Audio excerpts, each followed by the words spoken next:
그래서 제가 가르쳤던 5학년 학생 중에 담임으로서 딱 쟤를 봤는데 일단 너무 주눅이 들어있는 거예요. 근데 그 이유가 학습 부진이 누적이 되어 있던 거예요.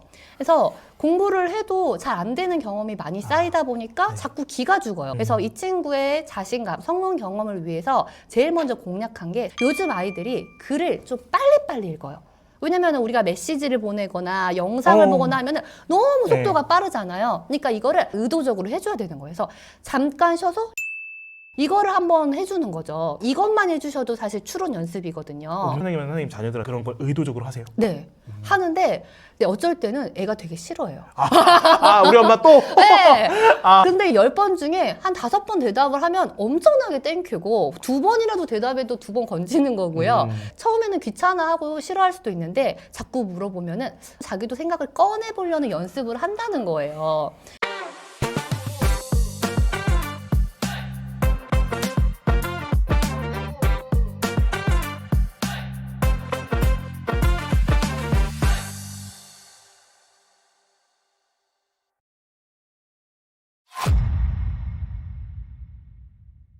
안녕하십니까. 실천할 수 있는 교육 인사이트 만드는 가든 패밀리 브루스 PD입니다. 여러분, 오늘의 가든 게스트는요, 초처방 이서윤 선생님을 모셨습니다. 안녕하십니까? 네, 안녕하세요. 저희 시청자분들께 소개 한 번이 부탁드려도 될까요? 네, 안녕하세요. 저는 초등생활 처방전 채널을 운영하고 있는 초등교육 전문가 이서윤이라고 합니다.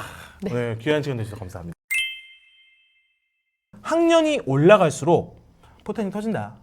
빛을 발하는 아이들의 특징이 있다고 말씀을 해주셨는데 뭘까요? 사실 이런 질문을 정말 많이 받아요. 네. 그래서 이런 질문을 받기 전에는 원래는 생각을 그렇게 많이 하진 않았는데 네. 질문을 받고 나서 교실 가서 관찰을 해보는 거죠. 근데 이거를 딱 일반화하기에는 사실 힘들어요. 네. 수많은 특징들이 있고 하니까 그래도 공통점이라고 생각을 할 수 있는 부분을 뽑아내 보면은 네. 학년이 올라간다라는 건 저학년에서 고학년으로 가는 거잖아요. 네네. 저학년이면 일단 엄마 아빠 말 잘 듣잖아요. 네. 엄마가 좋은 거 듣고 계획을 세워줘서 문제집 풀자 하면은 이제 싫어도 하는 신용이라도 하고 또 엄마한테 칭찬 받으려고 해본다는 거예요. 네. 근데 이제 고학년으로 올라가요. 그럼 당연히 상상이 되시겠지만 머리가 크고 사춘기도 오고 반항도 하고 하니까 아무리 좋은 문제집을 들이밀고 좋은 교육 프로그램을 보여주고 해도 이 아이가 원하지 않으면 하지 않는다라는 거죠. 그래서 저학년 같은 경우에는 물가로 아이들을 데려가는 걸 할 수 있는데 고학년은 자기가 스스로 가지 않으면 절대 이 아이가 공부하게 할 수가 없다. 네네. 학년이 올라갈수록 빛을 발하는 친구들은 스스로 물가로 가서 물을 마실 수 있는 아이들이죠. 그러니까 자기 주도 학습이 된다라는 것은 공부에 대한 동기가 높다라는 것이고 그 말은 공부 정서가 좋다라는 거. 네, 학교에서 요즘에는 결과 중심 평가를 하는 게 아니라 과정 중심 평가를 해요. 네. 어떤 한 번의 시험을 이례적으로 딱 봐가지고 그 학생의 성적을 매기는 게 아니라 그 과정을 쭉 지켜보면서 이 아이의 평가가 피드백이 되는 거예요. 그래서 그 과정을 전체를 평가를 하는 게 과정 중심 평가예요. 그래서 저는 이제 학생들이 시험을 봤잖아요. 네. 그러면 그 시험을 약간 유형을 바꿔서 재시험을 볼 수 있게 해줘요. 희망자에 한해서 계속 재시험을 볼 수 있게 해주는 거예요. 그 과정에서 옳은 성적을 받으면 옳은 점수로 올려주겠다. 이게 진짜 계속 보는 애들도 있어요. 내가 원하는 성적이 나올 때까지 계속 다시 보고 막 점심시간에도 다시 선생님 보고 싶어요. 쉬는 시간에도 보고 싶어요. 선생님 다시 언제 볼 수 있어요. 계속 그렇게 보는 아이들이 있고 분명히 다시 보면 성적이 오를 게 보여요. 그런데도 다시 한번 보자라고 했는데도 싫어요 하는 친구들도 많이 있어요. 근데 왜 싫다고 하냐? 어차피 시험을 봐도 점수가 안 올 거라는 생각을 되게 많이 해요. 그래서 제가 공부 낙관성이다라고 말씀을 드리기도 하거든요. 그러니까 내가 공부를 하면은 잘 될 것이라는 믿음, 성장을 할 수 있을 거라는 믿음이 있는 상태인 거예요. 그동안에 성공 경험이 많았던 친구들은 내가 시험 한 번 더 보면은 점수 올릴 수 있어 라고 생각을 하고 계속 시험을 보겠죠. 네. 근데 그동안에 성공 경험이 축적이 되어 있지 않으면은 내가 시험을 봐도 점수를 올릴 자신이 없으니까 됐어 그냥 안 봐 이런 생각을 할 수도 있는 거고요. 그러면은 어떻게 해야 이 성공 경험을 효과적으로 줄 수 있을까요? 성공 경험을 줄 수 있는 가장 쉬운 방법으로 체크리스트를 많이 말씀을 드리거든요. 네네. 체크리스트가 계획을 세우는 간단한 방법이잖아요. 네네. 오늘 해야 할 일을 적고 그걸 했냐 안 했냐 체크를 해 나가는 건데 체크를 해 나가면서 한 게 많아져요. 그러면은 오, 내가 이만큼 할 수 있는 사람이었어? 생각이 드는 거죠. 근데 여기에서 계획을 세울 때 당연히 아이의 수준도 봐야 되고 네. 부족한 것도 봐야 된단 말이죠.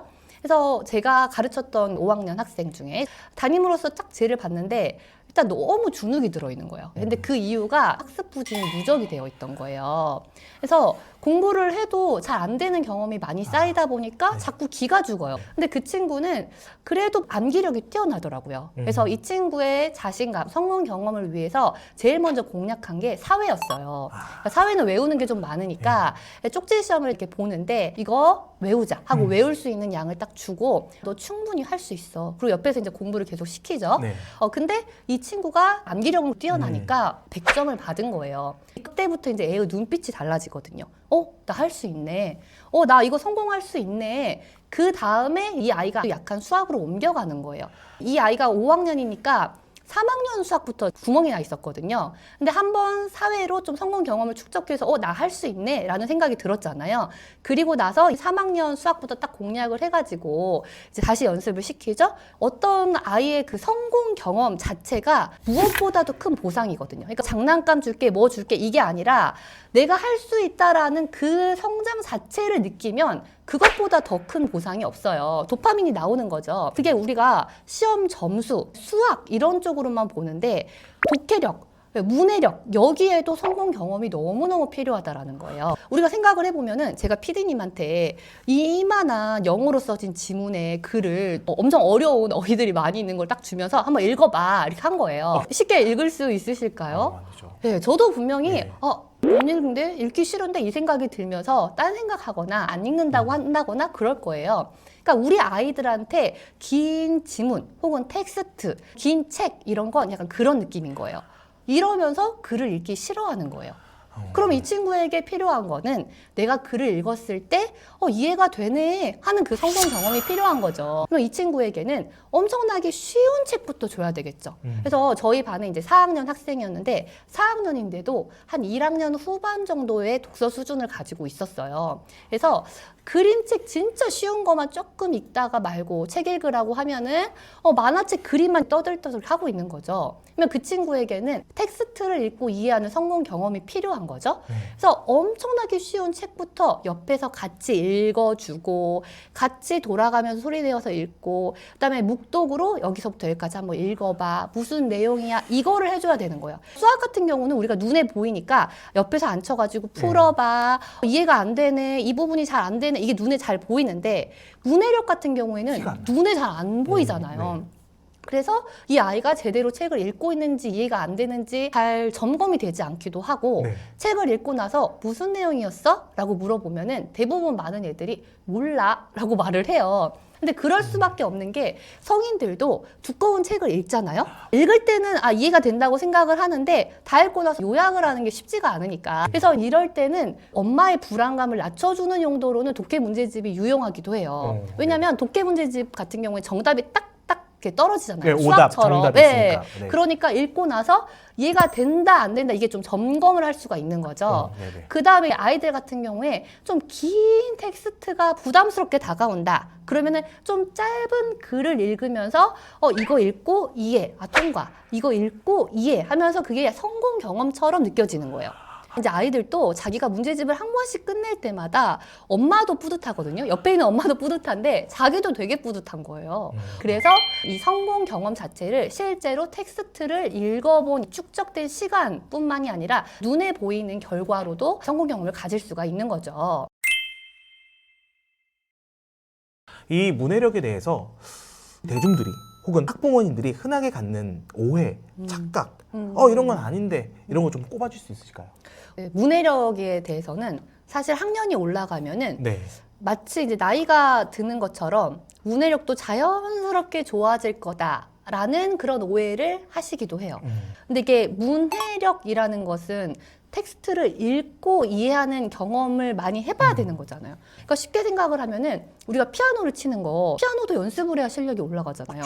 연습을 안 하고 학년이 올라갔다고 피아노가 잘 치워지는 건 아니에요. 그래서 이게 텍스트를 읽고 이해하는 경험 자체를 의도적으로 의식적으로 제공을 해주시지 않으면 그 경험을 안 해본 사람과 해본 사람의 차이는 계속해서 격차는 벌어질 수밖에 없다는 거죠. 그리고 이제 문해력이라는 것이 단순히 그냥 글을 읽고 이해하는 능력이다 이렇게만 생각을 하는 거예요. 네. 근데 문해력 안에는 여러 가지 이제 디지털 문해력도 있고 시각적인 문해력도 있고 그냥 글을 읽고 딱 이해하고 이거에서 더 나아가서 이제 글을 읽고 나서 그걸 좀 비판적으로 생각도 해보고 추론도 한번 해보고 문제도 해결해보고 이런 과정 전체가 들어있는 게 문해력이에요. 아, 선생님, 추론을 말씀해 주셨는데 요즘 안 그래도 제가 인스타 보고 이렇게 보니까 추론 능력이라는 말들이 막 여기서 이렇게 뜨긴 하더라고요. 실제로 이 추론 능력을 어떻게 하면 일상에서 키워줄 수 있을까요?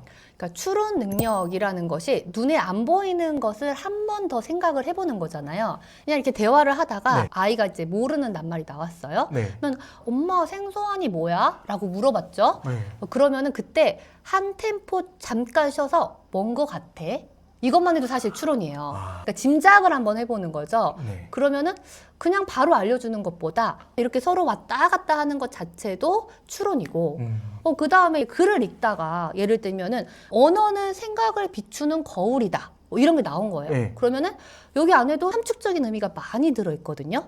그러면 이게 무슨 말이지? 하고 한번 생각을 해야 돼요. 딱 네. 보고 나서 언어가 거울인 건 아니잖아요. 그쵸. 그러니까 이 문장을 한번 생각을 해보면서 한 템포 쉬면서 생각을 하는 거예요. 이 언어가 나의 생각을 담고 있다라는 그런 의미가 되는데요. 요즘 아이들이 글을 좀 빨리빨리 읽어요. 왜냐면 우리가 메시지를 보내거나 영상을 보거나 하면은 너무 속도가 빠르잖아요. 그러니까 이거를 의도적으로 해줘야 되는 거예요. 그래서 잠깐 쉬어서 이게 무슨 의미인 것 같아? 이거를 한번 해주는 거죠. 이것만 해주셔도 사실 추론 연습이거든요. 선생님이나 선생님 자녀들은 그런 걸 의도적으로 하세요? 네. 하는데 근데 어쩔 때는 애가 되게 싫어해요. 우리 엄마 또? 네. 근데 10번 중에 한 5번 대답을 하면 엄청나게 땡큐고 2번이라도 대답해도 2번 건지는 거고요. 처음에는 귀찮아하고 싫어할 수도 있는데 자꾸 물어보면은 무슨 의미인 것 같지? 이게 무슨 뜻인 것 같지? 하고 자꾸 자기도 생각을 꺼내보려는 연습을 한다는 거예요. 네, 세 번째 착각으로는 학습 만화를 많이 읽는 친구들이 저절로 글밥이 있는 책으로 옮겨갈 것이다 하는 그런 착각이세요. 저희 아이도 학습 만화를 많이 읽고 저도 많이 사줘요. 근데 이 학습 만화랑 같이 꼭 병행을 해줘야 돼요. 저도 처음에 저희 반 학생들한테 이제 Y책 읽고 있고 학습 만화잖아요. 그냥 만화도 아니라 학습 만화잖아요. 네. 그거라도 읽고 있으면 그게 어디야 하고 놔뒀는데 1년 내내 그 책만 읽고 있어요. 절대 글밥 있는 책으로 옮겨가질 않는 거예요.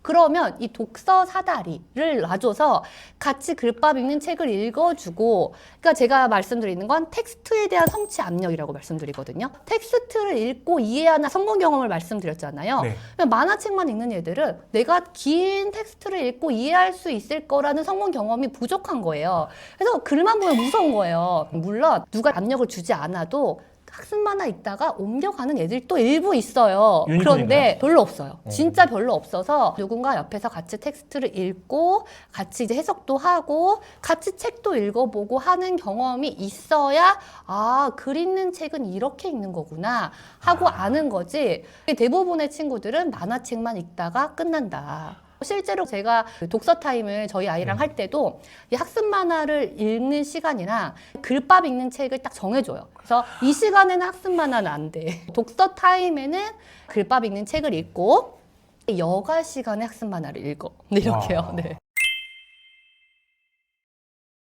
겨울방이 왔잖아요. 네. 학년별로 이거는 목숨 걸고 지켰으면 좋겠습니다. 문해력 향상 전략을 꼽아줄 수 있으실까요? 네, 학년별로 좀 다르게 할 수 있는데요. 일단 저학년 같은 경우에는 말놀이 할 수 있어요. 네. 그러니까 수수께끼를 낸다든지 끝말잇기를 한다든지 이제 그런 거 한번 해볼 수가 있고요.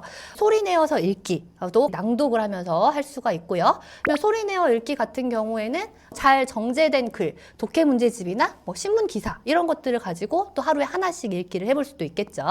네, 그리고 1학년은 간단한 문장을 한번 써보는 정도로 하시면 되고요. 네. 2학년은 일기 쓰기 이렇게 해보면 좋겠습니다. 궁금한 게 있습니다. 네. 제 아들이 요즘 끝말잇기를 시켜보려고 하는데 그게 진짜 도움이 되나요? 정말 많이 돼요. 저희 아이도 미취학일 때부터 정말 많이 했거든요. 처음에는 아는 단어가 별로 없으니까 그리고 맞춤법을 정확하게 모르니까 모르니까. 약간 이상한 거 말하고 하잖아요. 근데 도움이 됩니다.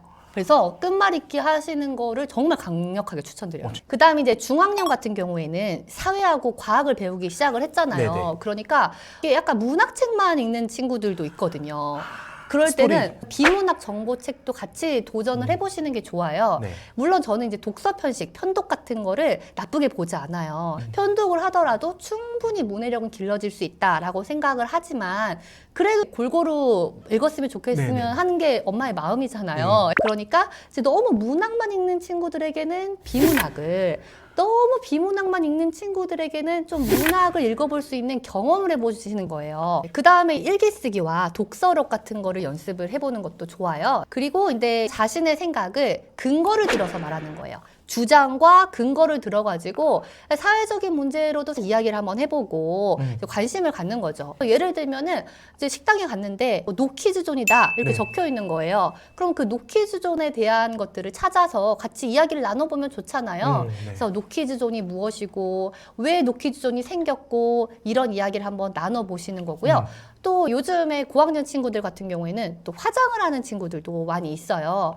그럼 얘네들한테 화장하지 마 라고 말을 하면은 사실 잔소리가 돼요. 차라리 어린이가 화장을 해도 괜찮을까? 뭐 이런 글을 읽고 같이 생각을 해보는 시간을 갖는 거예요. 글을 읽고 나서 판단은 아이의 몫인 거죠. 이거 보고 화장을 하면 안 되는 이유에 대해서 차근차근 한번 생각을 해보는 거예요. 네. 이제 희라라는 얘가 나는 외모가 예쁜 것이 가장 중요한 것 같아. 그래서 아직 초등학생이지만 피부가 깨끗해 보이도록 매일 화장을 해. 근데 글쓴이가 희라에게 해줄 말로 알맞지 않은 것에 가입표를 해라. 그래서 같이 대화의 소재로 생각을 하면서 이야기를 하는 거예요. 네네. 고학년 같은 경우에도 정말 핵심적인 것은 문단을 나누어서 요약을 하는 능력이에요. 요약이라는 것이 계속 나와요. 3학년, 4학년, 5학년, 6학년. 근데 계속 나오는 이유가 어려워서거든요. 근데 이게 문단이 잘 나뉘어진 글을 찾아가지고 들여쓰기가 된 부분을 찾아서 문단을 나누고 거기에서 중심 문장 찾고 이 연습만 해도 비문학 정보글을 읽는 연습을 아주 많이 할 수가 있어요. 그래서 잘 정제된 글을 찾아서 문단을 나누어서 요약하는 연습을 하세요. 네, 이거를 고학년 때는 정말 강조를 드립니다. 문해력을 위해서는 가정에서 이건 무조건 챙겨줘야 돼요. 네. 라는 측면에서 원칙을 좀 꼽아줄 수 있으실까요? 네. 문해력 하면 강조드리는 건 가족 문식성이에요. 패밀리 리터러시라고 하는데 가정 안에서 이제 얼마나 많은 대화를 하고 서로 주고받는 언어의 양이거든요. 그래서 많은 대화를 주고받으셔야 됩니다. 대화의 폭을 넓히고 싶다 했을 때 읽은 게 많고 소재거리가 많으면 이야기거리가 좀 풍부해져요. 어제 푼 문제집에서 과자의 질소에 대한 이야기가 나온 거예요. 네. 그러면은 과자랑 애를 먹다가 야 어제 우리 질소 얘기 읽었잖아. 네네. 그러면서 같이 이야기를 해볼 수 있는 거죠. 그러니까 이 소재거리가 또 있으면은 그게 우리 아이의 입을 틀 수 있는 방법이 되거든요. 그래서 수다를 같이 떨고 그 소재거리를 같이 한번 읽어서 찾아보시고 이런 것들을 해보시면 좋을 것 같아요. 이게 어려운 게 일상생활을 그냥 해 나가는 것도 지치거든요. 학교 갔다 와서 맞아요. 예, 빨리 네. 숙제해라, 인위적, 자라. 예. 예, 이렇게 의식적으로 대화를 하려고 하지 않으면 대화가 잘 안 돼요. 그래서 이제 하루에 한 뭐 10분이라도 같이 이제 이야기를 해보는데 이게 많은 분들이 대화를 하려고 해도 애가 잘 말을 안 한다. 특히나 남자애들 같은 경우에는 자기가 학교에서 무슨 일 있었는지 말 안 하고 하잖아요. 그래서 그냥 엄마가 오늘 있었던 일을 떠들어 보시면 그냥 그거 듣고 생각나는 게 있으면 아이가 말할 수도 있고요. 그냥 엄마만 혼자 말하다 끝날 수도 있어요. 네. 그래도 일단은 그냥 그렇게 대화를 엄마가 편하게 말하고 그 다음에 이제 아이가 무슨 말을 딱 던졌을 때 이게 중요한데 여기에서 너무 판단하거나 평가하지 마시고 공감하고 수용하고 하면서 서로 대화를 주고받는 걸 하셨으면 좋겠어요. 독서도 하고 듣고 하는 것도 중요한데 말도 하고 글도 써야 되거든요. 그래서 대화로 말도 하고 방학 같은 경우에는 글도 한번 써보고 그래서 입력과 출력을 같이 하시고 어떤 실패를 해도 괜찮다라는 가정 분위기 내가 무슨 말을 해도 엄마는 받아줘. 아빠는 받아줘. 혹은 내가 무슨 문제집을 풀어서 틀려도 괜찮아. 이런 분위기 자체가 이게 또 문해력과도 성적과도 연결이 될 수 있다는 거예요. 내가 여기에서 이것을 바탕으로 계속 성공을 경험해 나가고 그 다음에 이 성공 경험을 통해서 나는 뭐든지 할 수 있는 사람이다 라는 거를 느끼게 해주시는 것.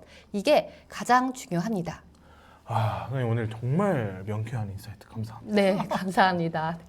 여러분 오늘 영상 어떠셨나요? 오늘 영상이 도움이 되셨다면 구독과 좋아요 부탁드리고요. 이서연 선생님의 문해력, 독해력 더 많은 인사이트가 궁금하신 분들은 선생님 유튜브 채널에도 많은 방문 부탁드리도록 하겠습니다. 선생님 오늘 귀한 시간 내주셔서 감사합니다. 네, 감사합니다.